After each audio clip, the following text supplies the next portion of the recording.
آج میں نے ایک عجیب منظر دیکھا۔ مؤذن نے اقامت دی تو امام صاحب اللہ اکبر کہنے کے بجائے مڑ کر پہلی صف کے امیدوار چننے لگے۔ میں کانوں کو ہاتھ لگائے بڑی حیرانی سے یہ سب دیکھ رہا تھا۔ امام صاحب نے پہلی صف میں کھڑے مدرسے کے غریب بچوں کو چھڑی کے اشارے سے پیچھے کیا۔ یہی نہیں، انہی بچوں سے سیٹھ صاحبان کی کرسیاں آگے لگوا دی۔ جب چند موٹے تازے افراد دھیرے دھیرے چلتے ہوئے ان کرسیوں میں پھنس کر بیٹھ گئے تو امام صاحب نے انہیں مسکرا کر سلام کیا اور پھر نیت باندھ لی۔ ویسے کیا تدبیر تھی امام صاحب کی؟ سیٹھ صاحبان لیٹ آ کر فضیلت کا ثواب لے اڑے اور بچے بھی احترام میں لگے رہے۔ کیوں، کیا سوچ رہے ہیں آپ؟ یہ کوئی انہونی بات تھی؟ ٹھیک ہے تو کیا امام صاحب نے؟ بھئی جو راشن اور چندہ دیتا ہے پہلی صف بھی اسے دے دی تو کیا برا ہے؟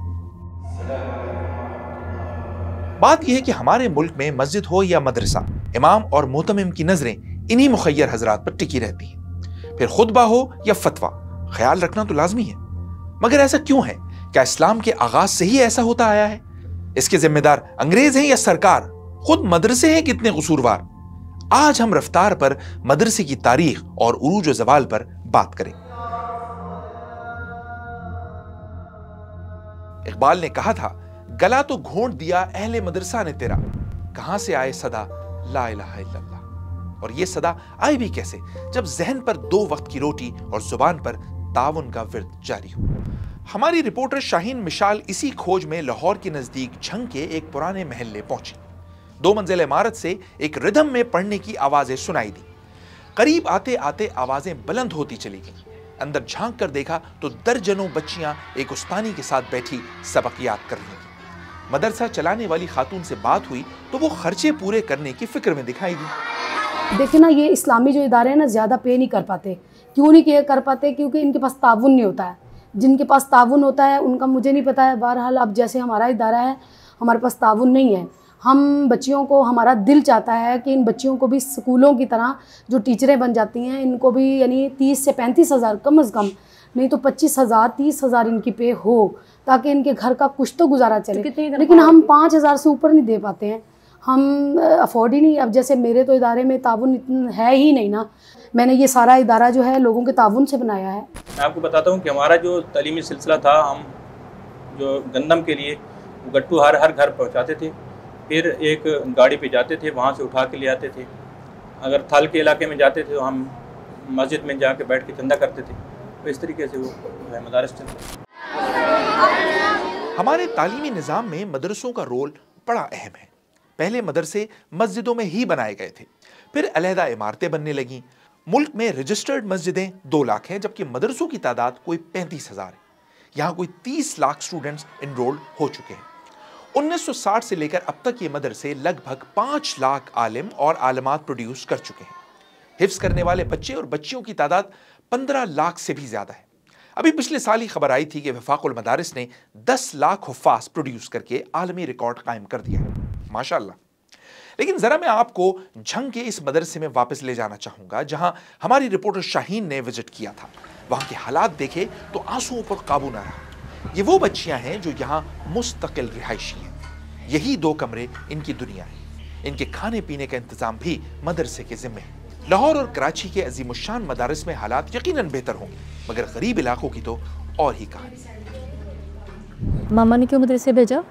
وہ میں نے کہا اب بھائی اتنا اتنا وہ نہیں کر سکتے، مطلب وہاں نہیں اٹھا سکتے، ان کے اپنے بھی بچے ہیں، تو مدرسے سے میرے بابا کے ہوتے وہ بولتے سکتے۔ تو تم کیا سوچتی ہو؟ میں نے اماں نے یہاں پہ کیوں بھیجا؟ اماں نے بس یہ سوچ کے بھیجا چل کچھ تعلیم لے لیں گی، مدرسے کی تعلیم حاصل کر لیں گی، دین اسلام کو پتہ چل جائے گا۔ اور یہاں پر کیا ملتا ہے آپ کو؟ یہ 3 ٹائم ملتا ہے کھانا، صبح ناشتہ اور دوپہر کو بھی روٹی اور شام کو بھی۔ گھر میں ملتا ہوگا 3 ٹائم کھانا؟ بس 2 ٹائم میں 1 ٹائم کھا لوں۔ کیا کرو گے آگے؟ آپ نے بانگ کے میرے بابا کہتے ہیں ہم نے گاؤں میں مدرسہ بنانا ہے، وہاں میری بیٹی سب بچوں کو پڑھائی جی۔ تو اس کا کیا فائدہ ہوگا؟ اس میں وہ دیہات والے بچوں کا بھی فائدہ ہوگا، ان کو بھی قرآن پاک حضور صلی اللہ علیہ وسلم کا ہے وہ اسلام پھیلانا ہے، تو پھر ان کو بھی بچوں کو بھی پڑھاؤں گی۔ अलीज़ा कुरान पाक क्यों हिफ्ज़ कर रहे हो? मम्मा की ख्वाहिश पर, बाबा की ख्वाहिश पे, अपनी भी ख्वाहिश थी। आप क्या बनना चाहते थे? डॉक्टर। हाँ? डॉक्टर। घर के हालात हैं, क्या हुआ घर के हालात को? बाबा का काम नहीं लग रहा था। मदरसे गरीबों के होते हैं कि अमीरों के होते हैं? मैंने तो जिधर भी देखे गरीबों के होते हैं, सारी गरीब बच्चियाँ होती हैं उधर, बिन माँ के, कोई बिन बाप के। जिधर इनको हिफाजत मिलती है, खाना मिलता है, इनको इज्जत की निगाहों से देखा जाता है। नहीं तो गरीब बच्चे को तो कोई इज्जत की निगाह से भी नहीं देखता। आपको सबसे ज़्यादा तकलीफ क्या चीज़ देती है बाजी? ज़्यादा तकलीफ गुर्बत ना हो तो बिन बाप के गुजारा हो जाता है। जब मेरी बच्चियाँ कहती हैं कि उसने फलां ऐसा किया हुआ है, वो इतनी पढ़ी लिखी है, मैं ऐसे हूँ, मम्मा मैं भी कुछ मान जाती कि मैं रात को अकेली रोती, इनके लिए क्या।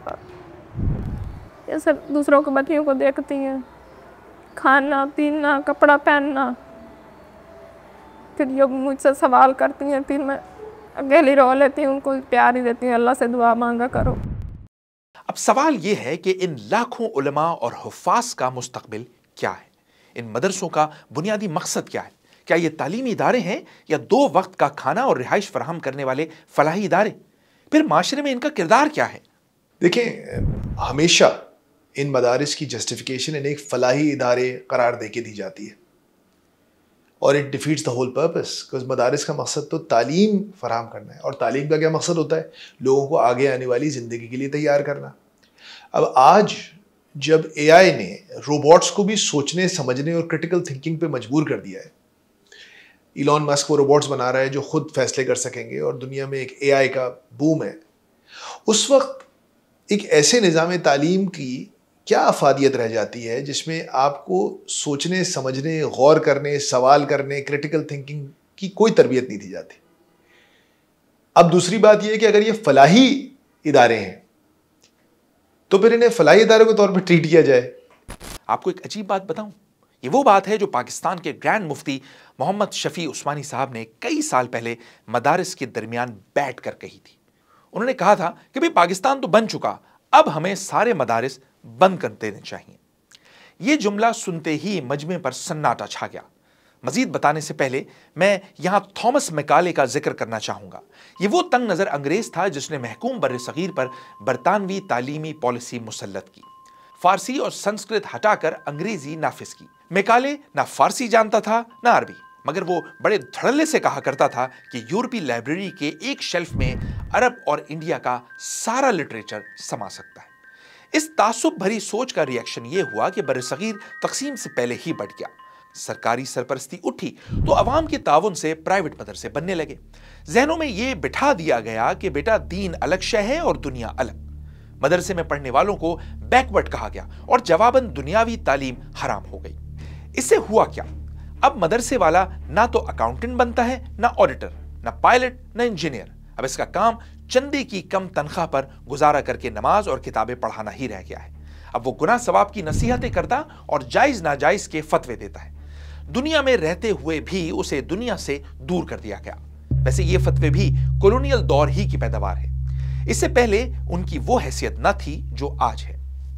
यही वो बात थी जिसे बुनियाद बनाकर मुफ्ती शफी साहब ने मदारिस बंद करने की बात की थी। बात भी ठीक थी। अंग्रेज से आज़ादी के बाद तो निज़ाम तालीम एक ही होना चाहिए था, मगर मदारिस तो अब मजहबी एस्टेब्लिशमेंट बन चुके थे, खुद को इस्लाम का कला कहने लगे थे। उनकी लीडरशिप से भला ये कहां बर्दाश्त होता? और फिर जो मदरसे तकसीम हिंद के वक्त 200 से भी कम थे, बढ़ते बढ़ते हजारों हो गए। खुद मुफ्ती शफी साहब के बनाए दारुल उलूम कराची में भी मदरसा और स्कूल एक ना हो सके। ये अलग सी स्पेसिफिकेशन आप अगर इंग्लैंड में चलाते हैं, इंग्लैंड में प्राइवेट इस्लामिक स्कूल्स हैं, कनाडा में है, अमेरिका में, मेक सेंस, क्योंकि उनका निज़ाम तालीम अलग है और उसमें आपको लगता है कि भाई हमें खतरा है। लेकिन पाकिस्तान में आपको किससे खतरा है कि आपने अपने एक अलग 1.5 ईंट की मस्जिद बना ली है। लिबरल परवेज हुदबॉय और लेफ्टिस्ट तबके ने भी रेजिस्ट किया और मदारिस ने भी रेजिस्ट किया। यानी कि हर कोई चाहता है कि मेरी अलग अलग दुकान कायम रहे और हम सब मिल के ना बैठे। इसीलिए आप देखेंगे जब सिंगल नेशनल करिकुलम की बात हुई, दोनों ने उसके खिलाफ बात की, क्योंकि हर कोई अपनी एक 1.5 ईंट की मस्जिद बनाकर उसमें अपने आप को टॉप पे रखना चाहता है, क्योंकि पावर शेयरिंग कोई नहीं करना चाहता। So that is the reason. मदरसा अरबी में स्कूल को कहते हैं और किसी भी स्कूल की तरह यहाँ दीनी तालीम भी दी जा सकती है और दुनियावी भी। आज हमें यह लगता है कि मदरसे पर सिर्फ मजहबी स्टैंप लगी है, लेकिन ऐसा हमेशा नहीं था। इस्लाम आने से लेकर आज तक मुसलमानों पर 3 अदवार गुजरे हैं। जरा समझिएगा। पहला दौर वही का था जिसका मरकज कुरान और हदीस की एजुकेशन थी। फिर मिडिल एजेस में फिलॉसफी और लॉजिक उरूज पर आई। अब्बासी खलीफा मामून रशीद ने ग्रीक और रोमन बुक्स ट्रांसलेट करवाई। लेकिन एक मिनट, आप सोच रहे होंगे कि ये सब हो रहा था और उलमा कहाँ थे? भाई वो इस इल्म को रेजिस्ट करके हराम के फतवे नहीं लगा रहे थे, बल्कि वो तो खुद मंतिक और फलसफा पढ़ रहे थे। जी हाँ, बिल्कुल, ये वो वक्त था जब अलशरी और अबू मंसूर जैसे उलमा इज्तिहाद या रीजनिंग के जरिए साइंस ऑफ डिस्कोर्स पर काम कर रहे थे। जहन में उभरते सवालों का जवाब डॉगमाज नहीं, अक्ल से दे रहे थे। उन्होंने अक्ल का चैलेंज कबूल किया और वो मनकूली से माकूली बन गए। हदीस में आता है कि खुदा ने सबसे पहले जो चीज पैदा की वो अक्ल थी। इसी रोशनी में मदारिस अकलियात का मरकज बनी। ख्वारज़मी, इब्न सीना और राजी जैसे थिंकर्स मैदान में आए। मैथ्स, मेडिसिन और केमिस्ट्री में उन्होंने वो कारनामे अंजाम दिए जो यूरोप में रेनेसां की बुनियाद बनी। फिर आया तीसरा दौर जो आज तक जारी है। इस दौर में साइंस की पतंग तेजी से आसमान को छूने लगी। फलसफे का बाजार सर्द पड़ने लगा। अब तो जैसे जीने का तस्वुर ही बदल गया। एक के बाद एक साइंसी इजादात और टेक्नोलॉजी मजहब को चैलेंज करने लगी। यूरोप के तहरीफ शुदा मजहब ने साइंस को खतरा समझकर कुफ्र के फतवे लगाने शुरू कर दिए, साइंसदानों को निशाना बनाया।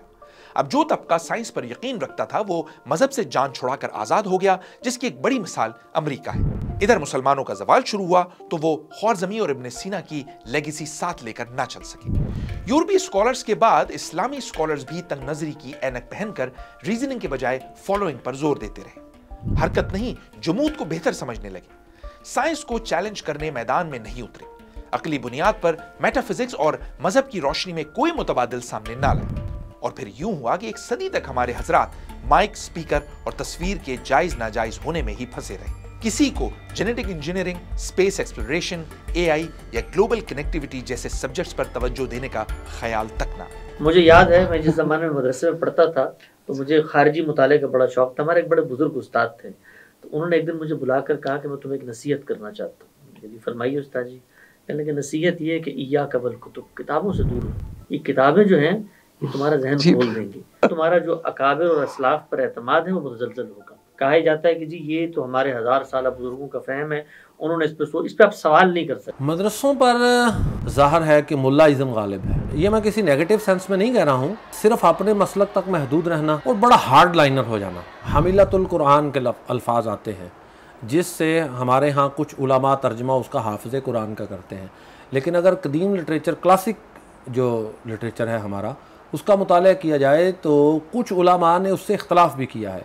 वो हमिलतुल कुरान से हाफिज़ कुरान मुराद नहीं लेते। वो कहते हैं इससे वो मुराद है जिसे कुरानी तालीमात का इल्म है, जिसे ये पता है कि कुरान कहता क्या है। मेरा प्रैक्टिकल ये है कि जो बच्चा 2.5 से 3 साल के अंदर कुरान पाक मुकम्मल करके मदरसे से रुखसत हो जाता है, वो इस सेटअप पे नहीं जाता कि उसका दिमाग बंद हो जाए। लेकिन 3 साल से जो ऊपर जाते हैं ना बच्चे, उनमें बहुत नेगेटिविटियाँ आ जाती हैं, क्योंकि उनसे वो हो नहीं रहा होता। वो अब कुरान खुला है, उनसे वो तो याद नहीं हो रहा, अब उन्होंने शरारत भी तभी करनी है। नतीजा कुछ एक ये भी ख़तरनाक निकलता है कि आम तौर पर कुरान का जो तकद्दस एक आम आदमी के ज़हन में है वो ऐसे बच्चे के ज़हन में डिस्टर्ब हो जाता है। मदरसे एक वैक्यूम में काम करते रहे और उनका पढ़ाने का अंदाज भी जैसे एक वक्त में ठहर गया। सारा जोर कुरान हिफ्ज करने पर आ गया, जिसके लिए बुनियादी ज़रूरत हाफजा थी। ये आमोख्ता यानी बगैर सोचे समझे रट्टा लगाकर याद करना था। 7 भाई और 2 बहनें। और भी बाकी भी कोई हिफ्ज कर रहा है? नहीं सर, मैं कर अगर मैं ही पास करूँगा मेरे अब्बू अम्मी के लिए, भाइयों के लिए, कहीं के लिए, मेरे लिए अल्लाह मग़फ़िरत फरमाएंगे। अगर हिफ्ज़ करो, अम्मी अब्बू को भी जन्नत में लेके जाएंगे। लेकिन उनके अमाल तो उनके साथ हैं, आपके अमाल आपके साथ हैं। अगर मैं हिफ्ज़ करूँगा तो अल्लाह पाक उसकी मग़फ़िरत भी फरमा देंगे मुझे। ये बता, बस याद करो। बस याद किया है, याद समझ कुछ नहीं आया। तो इसके बाद इसको समझना है कि आगे बस स्कूल चले जाना है। स्कूल के बाद आलिम बनना। तो दिल नहीं करता कि समझूं भी तो सही आखिर कुरान पाक मुझे कह क्या रहा है। समझ नहीं आती, कभी पढ़ा नहीं है मतलब। हाँ, अभी कब मतलब नहीं पढ़ा अभी। कभी कारी साहब से मतलब पूछा भी नहीं? क्यों? मैं चाहता था कि मैं पढ़ जाऊंगा तो मेरे अम्मी अबू जन्नत में चले जाएंगे और कुछ और भी 10 आदमियों को जन्नत में लेकर जाया जा सकता है जो हाफ़िज़ कुरान हो, जिसे कुरान याद हो। अगर मुझे सारा कुरान पाक आता होगा तो मेरे अम्मी अबू सोने का ताज पहन के। तो ये इतने बच्चे जो आप हाफ़िज़ बनाए जा रहे हैं, माशरा तो नीचे गिरता जा रहा है। वो ये बात तो आपकी बिल्कुल दुरुस्त है, क्योंकि हमारे बच्चे जो हैं वो अगर 100 बच्चा हिफ्ज़ करता है ना तो 100 में से तकरीबन 5 या 7 या ज़्यादा से ज़्यादा 10 बच्चे जो हैं वो दरस निज़ामी वाली साइड पे आते हैं, बाकी कोई स्कूल में चला जाता है। हमारे मुल्क में जो है वो गुर्बत बहुत ज़्यादा है। बस वालिदैन कहते हैं जल्दी जल्दी बच्चों को हिफ्ज़ कराओ, उसके बाद कोई किसी को काम में डाल देता है, कोई किसी काम में डाल देता है, बच्चे भूल भी जाते हैं, फ़ायदा कोई नहीं होता तकरीबन इसका। तो जो भूल जाता है उसका क्या मतलब, याद किया, इतना वक्त दिया कुरान पाक को और फिर भूल गए, उसका सख्त गुनाह है। कुरान पाक भूल जाना गुनाह है? हाँ जी। ये कहाँ लिखा है? कुरान पाक जो है वो हिफ्ज़ करना फ़र्ज़ नहीं है, लेकिन अगर हिफ्ज़ करके भूल जाते तो इसकी काफ़ी सज़ा है। क्या सज़ा है? मेरे ख़्याल में हदीस शरीफ में आता है, नबी पाक सल्लल्लाहु अलैहि वसल्लम ने फरमाया जो बंदा कुरान मजीद याद करके भूल जाता है उसको क़यामत वाले दिन इस तरह ज़मीन में गाड़ा जाएगा जिस तरह किला जो है वो गाड़ा जाता है। हिफ्ज़ करना ज़रूरी नहीं है, लेकिन इसको याद रखना फिर ज़्यादा ज़रूरी है। लेकिन हर कोई तो अपने अमाल पे जाएगा। ये भी अमल ही है। नहीं, कुरान पाक आपने हिफ्ज़ किया जी, गुनाह आपके बाप दादा ने किया, वो जन्नत में कैसे चले जाएंगे? वो तो अपने अमाल पे जाएंगे। नबी पाक सल्लल्लाहु ताला अलैहि वसल्लम का फरमान है ना, हाफ़िज़ कुरान जो होगा बशर्ते के बाअमल हो, चाहे वो उसके जो हैं वो ख़ानदान वाले गुनहगार भी हों, लेकिन उसके कुरान पाक हिफ्ज़ करने की वजह से वो उनको जन्नत मिलेगी। जाए ये कहाँ लिखा है? हदीस शरीफ में है। किस हदीस शरीफ में? जी, किस हदीस शरीफ में? काफ़ी कुतुब में है। इसका हमारी नेकियां भी होगी और हमारी इज़्ज़त भी होगी और हमारे माँ बाप की इज़्ज़त होगी, उस्ताद की भी होगी और देश की भी, और हम जन्नत में जाएंगे अपने माँ बाप को, अपने ताए बाप को इनाम रिश्तेदारों जन्नत में लेके जाएंगे। क्या फ़ायदा होगा तुम्हें इसका? हमें नेकियां भी मिलेगी, हमारे माँ बाप को जन्नत में मिलेगा, हम सबको जन्नत मिलेगी, और मेरी दादी दादे को भी जन्नत अल्लाह देवे, हम सबको जन्नत मिलेगी। इसलिए मेरी भी ख्वाहिश है शपू से और मेरे माँ बाप की भी ख्वाहिश है, वही फंस। वैसे देखा जाए तो हमारे मुल्क का सबसे बड़ा मसला ही आबादी है। बच्चे संभाले नहीं जाते मगर पैदा किए चले जाते हैं, फिर इन्हें बोझ समझकर नाना दादा के पास छोड़ दिया जाता है या फिर घरों में काम काज और मदरसों के हवाले कर दिया जाता है। मदरसे भी माइंड नहीं करते क्योंकि जितने ज्यादा बच्चे उतनी बड़ी ताकत और उतना ही ज्यादा चंदा। कोई ये नहीं सोचता कि यहाँ 16 साल लगाकर बच्चा कमाएगा क्या और खाएगा क्या। कुरान पाक का ये आलमा का कोर्स करने के बाद आपने क्या सोचा था, क्या करेंगी? मैंने ये सोचा था कि इंशाल्लाह पढ़ के कहीं पढ़ाएंगे या अपना मदरसा बनाएंगे। मदरसा क्यों नहीं बना पाए? इतना अफोर्ड नहीं कर सकती थी मैं, मेरे साथ कोई तामन नहीं था, कोई खड़ा नहीं हुआ। जब हालात देखे हैं तो फिर कुछ नहीं हुआ, बस यही बेहतर समझा कि पढ़ा लूँगा ही, तो लेकिन पढ़ाने के बाद भी गुजारा मुश्किल है। 12,000 रुपये किसी पेश इमाम की तनख्वाह होती है। 12,000 रुपये में मेरी और आपकी गाड़ी का टैंक नहीं फुल होता, उसको पूरे महीने अपने बच्चों का पेट भरना होता है। मजाक है नहीं। अब आप देखिए ना, आपने चूंकि उस अशराफिया एक्सप्लॉइट कर रही है, अब फिर देखिए उनका गुनाह ज्यादा बड़ा है क्योंकि वो काल अल्लाह काला रसूल अल्लाह के नाम के ऊपर लोगों को एक्सप्लॉइट कर रहे हैं। जब एक सेठ अपनी फैक्ट्री में किसी गारमेंट फैक्ट्री में एक्सप्लॉइट करता है तो वो काल अल्लाह काला रसूल अल्लाह बोल के एक्सप्लॉइट नहीं करता। आप खुद वीगो गाड़ी में घूमे, आपके पास आईफोन 16 प्रो मैक्स हो और आप एक उस्तानी को 10,000 15,000 दें, क्यों ज्यादा बच्चे लेते हैं आप? क्यों लेते हैं आप ज्यादा बच्चे? आप कम बच्चों पे कम उस्तादों को ज्यादा तनख्वाह क्यों नहीं देते?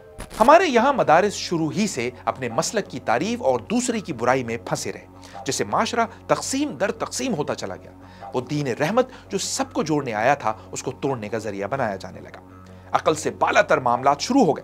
दूसरे मसालिक की मस्जिद में नमाज पढ़ना तो दूर, वहां कदम रखना भी गुनाह हो गया। अगर कोई गलती से ऐसा कर लेता तो उसे नमाज लौटानी पड़ती, और अगर मस्जिद वालों को इल्म हो जाता तो गैर मसलकी के आने पर वो मस्जिद धोने लगते। अजीब तमाशा शुरू हो गया। असल में ये सीधा सीधा डिमांड एंड सप्लाई का मसला था। मस्जिद एक और उम्मीदवार 100, तरावी एक और हुफ्फाज हजारों नहीं तो सैकड़ों। यही वजह है कि न सिर्फ इमाम और उस्ताद की वैकेंसीज कम रही बल्कि तनख्वाहें भी निहायत मामूली रही। ऐसे में चंदे और खालों पर झगड़े और मस्जिदों पर कब्जे के वाकयात कोई अनहोनी बात नहीं थी। 90 की दिहाई में डॉक्टर इसरार और डॉक्टर मलिक गुलाम मुर्तज़ा दो ऐसे स्कॉलर्स गुजरे हैं जिन्होंने अपने बयानात में इमाम, निकाह खां और मुअज्जिन की जॉब्स की सख्त मुखालफत की। हदीस का हवाला देते हुए उन्होंने कहा कि इमामत वो कराए जो उसकी तनख्वाह ना ले, अजान वो दे जो उसकी उजरत का उम्मीदवार ना हो, वालिद अपनी बच्चियों का निकाह खुद पढ़ाए, बेटा बाप का जनाजा खुद पढ़ाए, खुद अजान दे और जमात कराए। मगर हमारा कौमी मिजाज भी बड़ा जबरदस्त है। हम बयानात सुनते और सर धुनते हैं, पर अमल करने में हमारी जान जाती है। वैसे ही जैसे हम हुर्मत रसूल पर जान देने का दावा तो करते हैं, मगर फजर की नींद कुर्बान नहीं कर पाते। झूठ, रिश्वत, चुगलखोरी और गीबत करना नहीं छोड़ते। बात सख्त है, पूरी की पूरी उम्मत मुस्लिमा इस वक्त एक पेपर टाइगर है। सारे के सारे आमाल, पूरा इनका ईमान, इल्म, सब कुछ जो है उसकी एक सूरत है, उसको खूब सजा सजा के बैठे हुए हैं कि किसी अमल का, उनकी किसी गुफ्तगू का, उनके किसी कौल का, उनके किसी दावे का, उनकी किसी तकरीर का, उनके किसी मंसूबे, किसी चीज का उनकी अमली जिंदगी से, उनकी इज्तिमाइयत से कोई ताल्लुक नहीं है। सूफिये मुल्ला मुलूकियत के बंदे हैं तमाम। खिलाफत राशिदा के बाद जो निजाम हमारा चला है उसमें सूफी और मुल्ला, उलमा और सूफिया, इनका निजाम क्या था? मलूकियत को सपोर्ट, एक नेगेटिव सपोर्ट है। खानकाहों में बैठो, अल्लाह अल्लाह किए जाओ, ज़रबे लगाए जाओ, ये किए जाओ, अपना तस्किया किए जाओ, बांधे जाओ अपने आप को, रगड़े जाओ रगड़े जाओ रगड़े जाओ रगड़े जाओ, इसी में जिंदगी बिता लो, छोड़कर औरों की खातिर ये जहाने बेसवाद। अब बाहर क्या हो रहा है क्या नहीं हो रहा है इससे कोई गरज नहीं। शैतान नंगा नाच रहा है, नाचे, हमें से क्या गरज। ये सारा मामला जो है, और मुल्ला का मामला क्या है, दो तरफ से। मुल्ला ने सबसे पहले, हमारे फुक़हा ने मुतगल्लिब की हुकूमत को जायज करार दिया, यानी अगर कोई शख्स अपनी कुव्वत के बल पर आकर हुकूमत पर कब्जा कर ले तो जायज। इस्लाम में मलूकियत, मौरूसियत और खानदानी बादशाहत का कोई तसव्वुर नहीं, लेकिन सियासत की तरह मस्जिद और मदरसों में भी मौरूसियत जड़ें पकड़ती चली गई। बाप के बाद भाई, बेटा या फिर दामाद गद्दी संभालने लगे जो किसी को जवाबदेह नहीं होते। हाँ, मगर इस पैट्रियार्कल सिस्टम में किसी खातून की गुंजाइश नहीं थी। पुलिस और फौजी रैंक्स की तरह मुफ्ती साहब, हजरत वाला, शेखुल हदीस, मद्दज़ल्लाहुम और दामद बराकातुहुम जैसे अलकाबात भी विरसे में मुंतकिल होते चले गए और सब पर उनका एहतराम लाजमी हो गया। जो एहतराम में जरा कोताही करता वो अपना जिम्मेदार खुद होता। हाँ, जरा एक थप्पड़ रख के दो इसको, कोई नर का बच्चा है उधर है। सूफी, शाबाश शाबाश, उठो, खड़े हो जाओ। अल्लाह, सब्र करो यार, तुम लोगों का इलाज करना पड़ेगा, अभी मैं करवाता हूँ। तुम लोग अब बात में मजबूर हो गया हूँ, बातों से मानते ही नहीं हो तुम लोग, ठीक है ना? तो अब जो नोट के जरिए सोना खरीदेगा, डंडा ले आइए इधर जल्दी।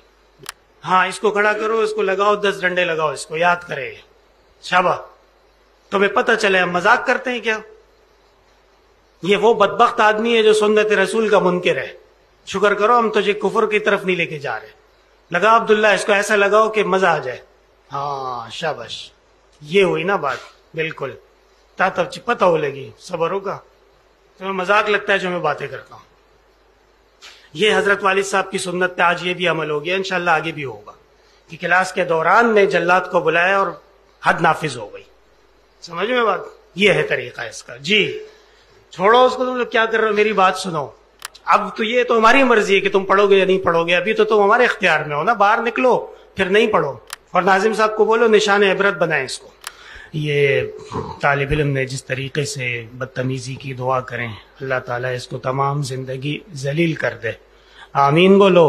तुम लोग कैसे बेगैरत लोग हो, और अल्लाह ताला इसको, इसकी जिंदगी को कुत्ते से बदतर कर दे। आमीन। मोहतरम हजरात की तकलीद में उस्ताद भी अपना गुस्सा बेचारे बच्चों पर ही निकालते हैं।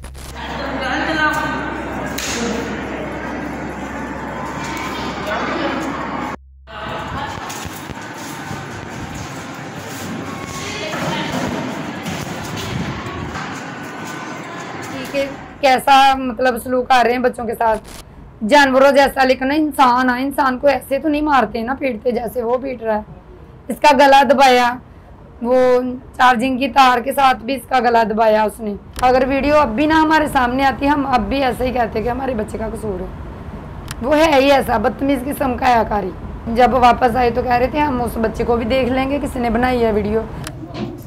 मुझे मारे थे, उधर ना चार्जिंग लगा हुआ था उनका मोबाइल, तो उन्होंने ना चार्जिंग की जो डाटा केबल होती है वो मेरे गले में ऐसे डाली थी। अगर किसी को सबक नहीं ना आया सुबह टाइम तो उस वक्त भी ऐसे ही मारते हैं, कोई भी बात हो ऐसे ही मारते हैं। उस दिन से दिल नहीं करता मस्जिद में जाने का। इस वाक़े के बाद भी कारी साहब मारपीट को दुरुस्त और बच्चे को कसूरवार समझते रहे। जाहिर है ये सोच इतनी आसानी से तो नहीं जाएगी ना। किताब इलाही में तो हमें कुरान करीम का लफ्ज़ रहमान के साथ दिखाई देता है। हमारे प्यारे नबी हज़रत मोहम्मद मुस्तफ़ा सल्लल्लाहु अलैहि वसल्लम ने बच्चों को मारना तो दूर कभी गुस्सा भी ना किया। जब वहाँ प्यार ही प्यार है तो यहाँ मार क्यों है? पहले अब जब वालिदैन छोड़ के आते तो वो कह रहे थे भाई आप इसको ना बस पढ़ाएं, हमें पढ़ाई चाहिए, इसको मार दें, इसकी टांगें तोड़ दें। लेकिन अब जो वालिदैन आते हैं बच्चे को एक थप्पड़ लगा दें तो वो हमारे लिए आजमाइश का सबब बन जाता है। बात इतनी दूर तक पहुंच जाती है कि हम कहते हैं कि यार हमने क्या पढ़ाना है, किसी मुसीबत में फंस गए हैं यार, चुप कर घर में बैठ जाएं। बचपन में कभी मार खाई? वो बिल्कुल मार तो फिर नहीं, मदरसे में कभी मार खाई है? आपके टीचर कैसे होते थे? हमें फ़ख्र है उस मार पे। बच्चों पर तशद्दुद के बारे में जब टीवी पर विफाकुल मदारिस के तर्जुमान से सवाल हुआ तो वो उल्टा डिनाइल में चले गए। और शायद यही सबसे बड़ा प्रॉब्लम है। गलती तस्लीम करना ही तो इस्लाह की पहली सीढ़ी है, मगर शायद हमारे वजनी अकाबिर ये सीढ़ियां चढ़ने से थोड़ा घबराते हैं। मैं ये कह रहा हूँ कि ये वाकयात मदारिस में भी होते हैं, स्कूल्स में भी होते हैं। हनीफ साहब कल तो आप कह रहे थे सिर्फ 2 वाकयात रिपोर्ट हुए 10 साल में। मैं अर्ज कर रहा हूँ सरकारी रिपोर्ट के मुताबिक तो वाकयात वो ज्यादा हैं, तो आप उसको भी जरा लाइए ना, ताकि तमाम तालीमी इदारों को ये पैगाम जाए। 65 पर्चे हैं हनीफ साहब, 65 पर्चे हैं, 65 पर्चे दर्ज हुए हैं। मैं वो स्कूल्स के कितने दर्ज हुए हैं? मैं आपसे मदारिस के हवाले से सवाल कर रही हूँ अभी। आपके इल्म में थे 2, आप विफाकुल मदारिस के रिप्रेजेंटेटिव हैं या स्कूल के? दर्ज हुए हैं।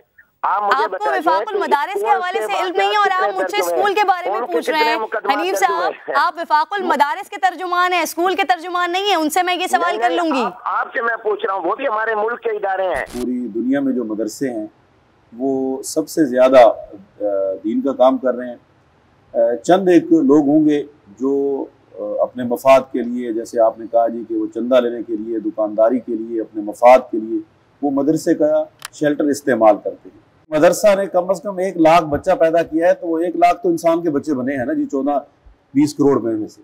मेरे इस इदारे के कितने कमरे हैं, कितने हॉल है, कितने तलबा हैं, ये सब इदारों को पता है। एक एक तालिब इल्म का डेटा इदारों के पास मौजूद है।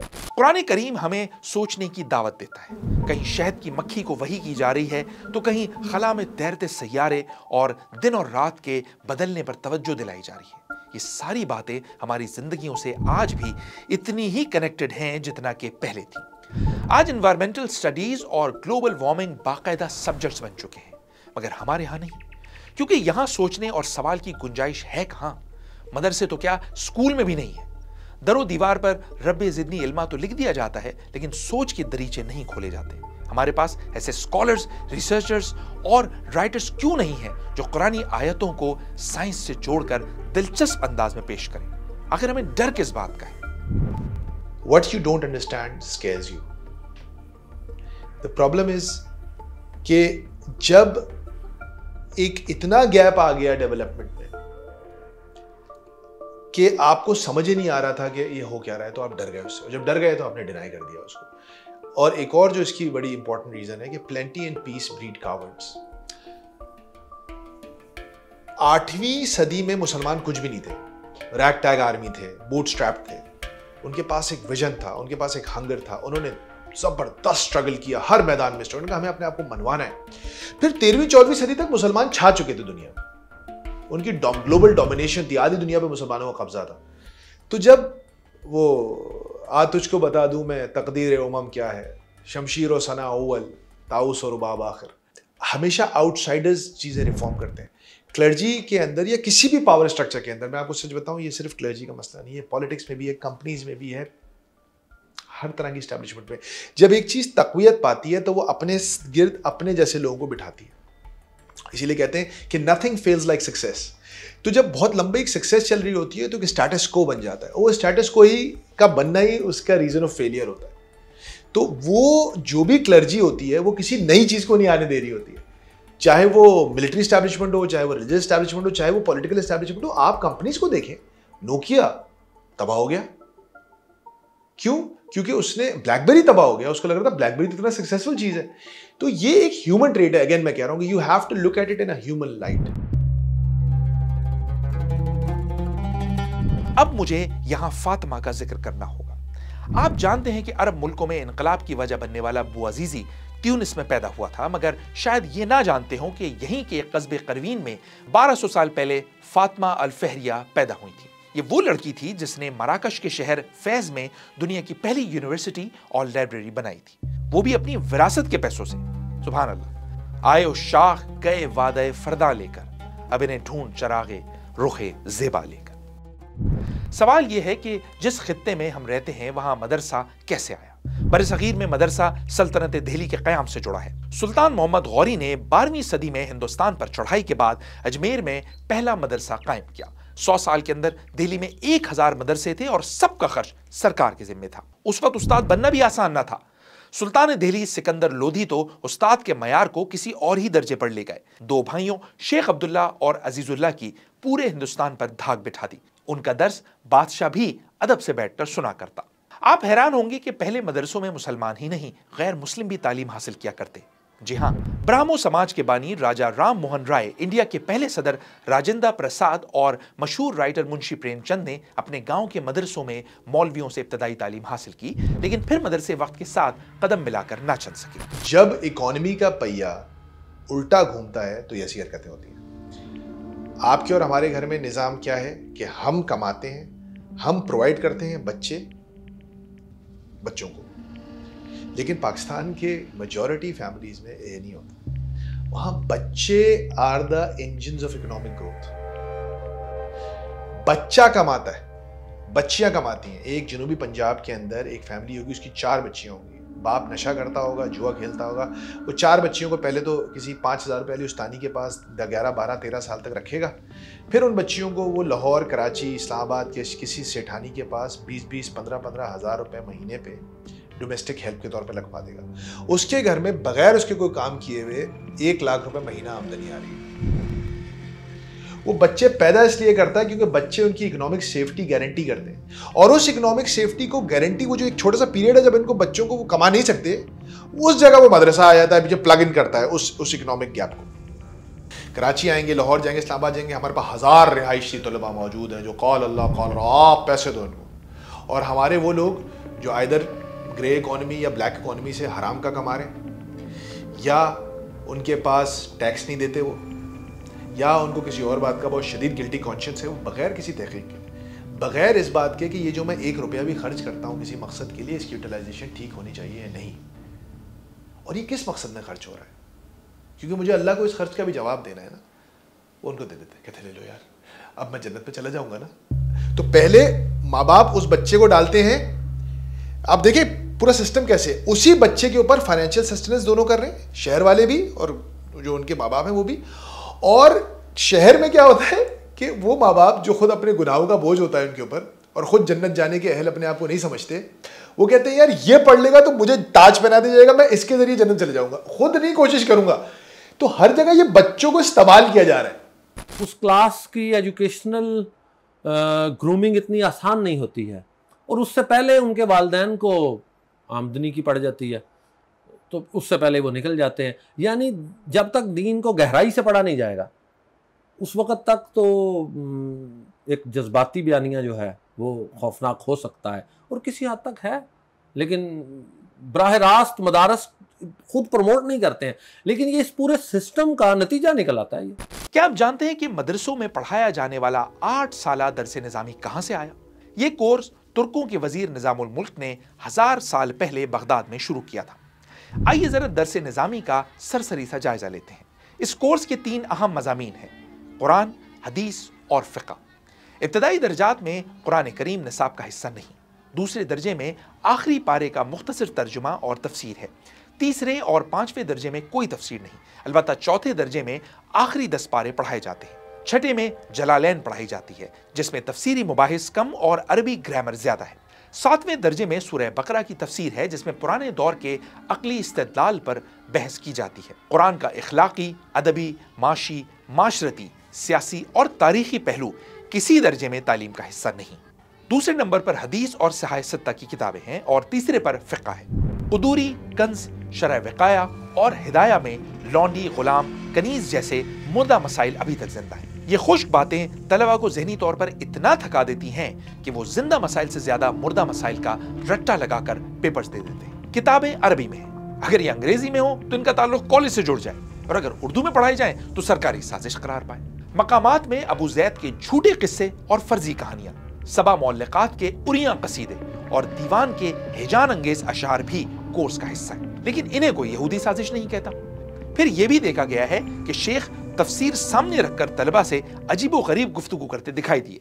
तलबा ने पर्ची दे दी बुखारी के सबक में, कहा हजरत अभी तक भी रफा नसब जर दे रहे हो, अभी तक तुम्हारे बच्चे पैदा हो रहे? तो हजरत का जवाब ज़रा सुनना। फरमाया कि हाँ, मैं नौजवानी में तुम्हारी तरह गलत इस्तेमाल नहीं हुआ हूँ। अभी देखो कि हमारे गौसल खानों में कभी कभी आदमी जाता है तो पाँव फिसल जाता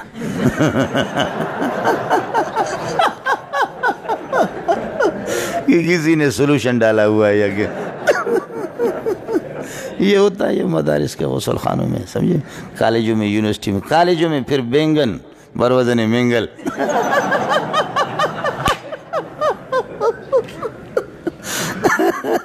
कॉलेजों में तो चूंकि आला तालीम हासिल कर रहे हैं ना।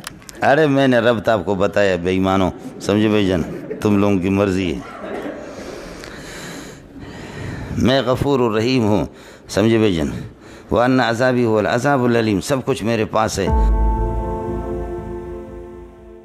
अहले दानिश आम हैं, कामयाब हैं, अहले नजर, क्या ताज्जुब है कि खाली रह गया तेरा आया, मदरसे ने तेरी आंखों से छुपाया जिनको, खिलवते कोहो बयाबा में वो इसरार है फाश, किया है तुझको किताबों ने कोर ज़ौक़ इतना, सबा से भी ना मिला तुझको बुए गुल का सुराग। अल्लामा इकबाल ने कहा था, कौन नहीं जानता कि हमारी कौम की इखलाकी तरबियत का काम ऐसे उलमा और वाइज अंजाम दे रहे हैं जो इसके पूरी तरह अहल नहीं है। उनका इल्म निहायत महदूद है। इखलाक और मजहब की बुनियाद बनाने के लिए हिस्ट्री, इकोनॉमिक्स और सोशियोलॉजी के साथ साथ कौम के लिटरेचर और इमेजिनेशन को भी समझना जरूरी है। सोचता हूं अगर इकबाल की तनकीद को उस वक्त सीरियस लिया जाता तो आज कुछ और नक्शा होता। पिछली सदी के राइटर अब्दुल मजीद सालिक कहते हैं कि दरस निज़ामी कदीम इल्मी ज़रूरियात तो पूरी करता है, लेकिन इसमें फिजिक्स, हिस्ट्री, जियोग्राफी, पॉलिटिक्स और इकोनॉमिक्स के इजाफे की सख्त ज़रूरत है, जिसके बगैर आलिम कहलाना मुनासिब नहीं। ये 8 साल जो दरस निज़ामी है ना, उसके पहले साल में 3 पारे हैं पहले, फिर अगले साल में 6 हैं, फिर अगले साल में 18 पारे तक पढ़ाए जाते हैं, फिर अगले साल में 24 पारे का सिलेबस है, यानी जाके 5वें साल में 30 पारों का सिलेबस है। ये है थ्योरी। ऐसा पढ़ाया जाता है कि नहीं, ये एक अलग सवाल है। प्रैक्टिकली ऐसा नहीं होता है। चंद हिस्से कुरान करीम के पढ़ा दिए जाएं, उससे ही एग्जामिनेशन पास हो जाता है। जिस तरह ये वैसे ही है जिस तरह हमारे कॉलेज यूनिवर्सिटियों में सिलेक्टिव स्टडी हो रही है। अमूमी तौर पर तो मैं तो खैर उससे भी गुजरा हूँ, इसको भी देखा हुआ, तो मुझे ये तो नहीं धोखा है कि वहाँ क्या हो रहा है यहाँ क्या हो रहा है। हो रहा तो हमारी ये स्टडी की जो सिलेक्टिव अप्रोच है ये तो हमारे मैट्रिक से शुरू हो जाती है और हम इसी पर रहते हैं। वही सिलेक्टिव अप्रोच यहाँ है। ये बात आपकी प्रैक्टिस, लेकिन थ्योरी में इतना ही लिखा है पूरा कुरान ही पढ़ाना है, पढ़ाया नहीं जाता है हम लोग। ये बात आप सही कह रहे हैं। और थ्योरी में ऐसा ही लिखा है कि हदीस मुकम्मल पढ़ाई जाएगी, पढ़ाई नहीं जाती मुकम्मल। ये बात सही है। 2010 में CNBC में जब मैं डायरेक्टर प्रोग्रामिंग बना तो सिंध के एक बड़े वजीर आए, न्यूज़ रूम में इंटर हुए तो कोई मिलवाने लाया कि सर ये मिले फरहान मलिक साहब हमारे डायरेक्टर प्रोग्रामिंग। तो उन्होंने मुझे देखकर इस कदर हकारत और नफ़रत से, मेरा यही हुलिया था जो आज भी है, उन्होंने मुझे कितनी नफ़रत और हकारत से कहा, ये दड़ियल डायरेक्टर न्यूज़ है। Unfortunately this is again a human trait. It's so easy to जज। हमको एक स्टीरियोटाइप हमारे दिमाग में बना हुआ है। अच्छा देखें, मैं अगर I don't want to be harsh, लेकिन इस स्टीरियोटाइप को बनाने में हमारे मजहबी तबके ने बहुत ज़बरदस्त किरदार अदा किया। I think the most important thing for दोनों साइड्स को काम करने की ज़रूरत है। आई थिंक जो सबसे ज़्यादा मेरी नज़र में इम्पॉर्टेंट काम है کہ ایک CBMs کی ضرورت ہے, کانفیڈنس بلڈنگ میجرز کی, اور اس میں کچھ ایسے لوگ جو کہ ایک اچھے برج کا کردار ادا کر سکتے ہیں. بات تو کریں نا. دیکھیں مسئلہ ہمارے ساتھ یہ ہے, میں ہمیشہ لوگوں سے ایک بات کہتا ہوں کہ اللہ کے نبی کی سب سے زبردست کوالٹی کیا تھی, وہ اپنے ورسٹ اینیمی کے ساتھ بیٹھ کے نیگوشیٹ کرتے تھے. وہ کہتے تھے come to what is common between us. So this is the time to raise that دعویٰ, come to what is common between us. The problem is in social media polarization, the algorithms do not encourage that kind of thinking. Everybody wants to attack someone because that gets more engagement, that gets more views. We at Raftar, by the way, do not try to do that. ہم کوشش یہ کر رہے ہیں کہ ہم ایک engage کریں, اور اس ڈاکیومنٹری کا مقصد بھی یہ ہے کہ ایک انگیجمنٹ تو کریں نا, بات تو کریں نا. دیکھیں لڑ کے کچھ حاصل نہیں ہوگا. ویسے مدرسوں میں نصاب بدلنے اور ریفارمز کی کوششیں قیام پاکستان سے ہی شروع ہو گئی تھیں. مسلسل ناکامیوں سے لگتا یہ ہے کہ ریفارمز کی راہ میں کوئی سسٹمیٹک رکاوٹ رہی ہے. اس میں ریاستی, سیاسی اور کلچرل پشت پناہی کا بھی بڑا ہاتھ ہے, مگر کسی بھی تبدیلی کی راہ میں سب سے بڑی رکاوٹ خود ریلیجس اسٹیبلشمنٹ ہے. اوپر ذکر کیا تھا نا کہ کیسے مفتی اعظم شفیع عثمانی صاحب خود مدارس کا حصہ ہوتے ہوئے بھی سوچ کو نہ بدل سکے, اور پھر آج آنکھوں نے وہ منظر بھی دیکھا جب ان کے صاحبزادے ایک انتہائی متنازع شخصیت کو نہ جانے کیوں اسلام کے عظیم خلیفہ سے ملاتے دکھائی دی. حضرت فاروق اعظم رضی اللہ تعالیٰ عنہ وہ راتوں کو اٹھ کر گلیوں میں چکر لگا کر دیکھا کرتے تھے کہ کون کس حالت میں ہے اور وہاں پر کیا ہو رہا ہے. اللہ تبارک و تعالیٰ نے اپنے فضل و کرم سے یہ توفیق ہمارے گورنر کامران رسولی صاحب کو بخشی کہ انہوں نے اس روایت کو یہاں زندہ کرنے کی کوشش